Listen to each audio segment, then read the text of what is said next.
This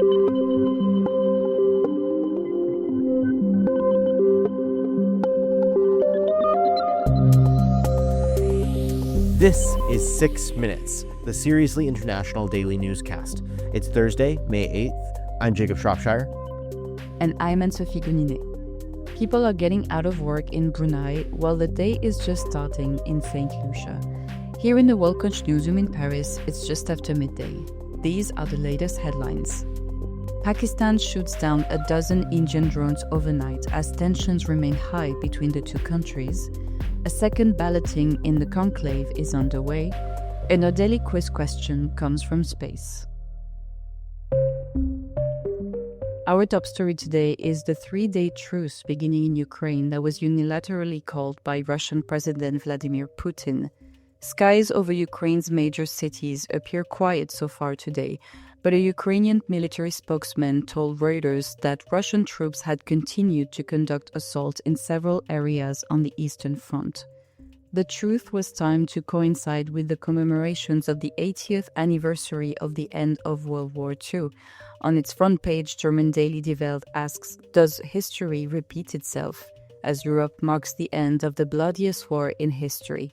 Moscow will be hosting world leaders, including Chinese President Xi Jinping, at a military parade on Friday to mark victory in what Russians call the Great Patriotic War, which is traditionally celebrated May the 9th.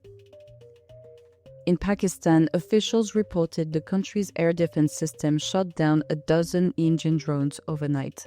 One drone struck a military target near the eastern city of Lahore, causing damage and wounding several soldiers. Meanwhile, India says at least 13 people have died in Indian-administered Kashmir as shelling and drone attacks continue across the line of control that divides Indian and Pakistani authority in the region. Turning to the Vatican, cardinals returned to the Sistine Chapel this morning as they seek a new pontiff to succeed Pope Francis. The conclave opened on Wednesday afternoon, but a first round of voting resulted in black smoke, signaling that the electors had not reached a 2/3 majority. In Gaza, leading aid group World Central Kitchen announced it was forced to shut its community soup kitchen across the enclave due to Israel's ongoing blockade of humanitarian assistance. As malnutrition and hunger are becoming increasingly prevalent in Gaza, anger at Israel's ongoing war on the enclave is not letting up.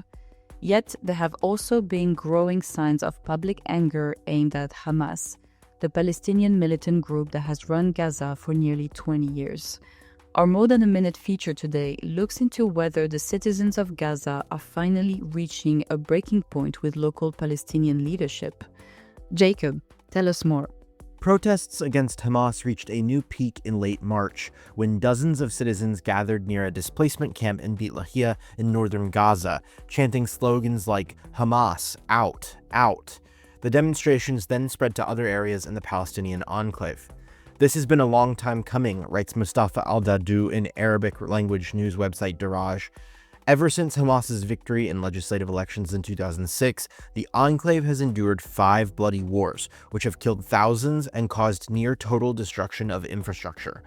Due to the policies adopted by the militant group, the citizens of Gaza have endured a suffocating blockade, high unemployment rates, and a decline in the standard of living. But despite the increasing destruction, hunger, displacement, and the popular protests, Hamas's policies have not changed. What's more, its security forces have killed several activists, some of whom died under torture or via summary execution, escalating public anger further. "Enough with war and destruction," one protester in Gaza this week told Daraj. Quote, "We demand that Hamas step down from power. We've lost everything, even the future of our children." Are there real risks of internal conflict in the enclave?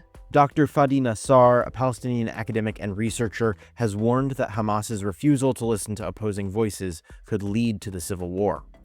Critics are now calling on Hamas to act in a national spirit to save lives and prevent the worsening of internal discord, which only serves the interests of the Israeli occupation.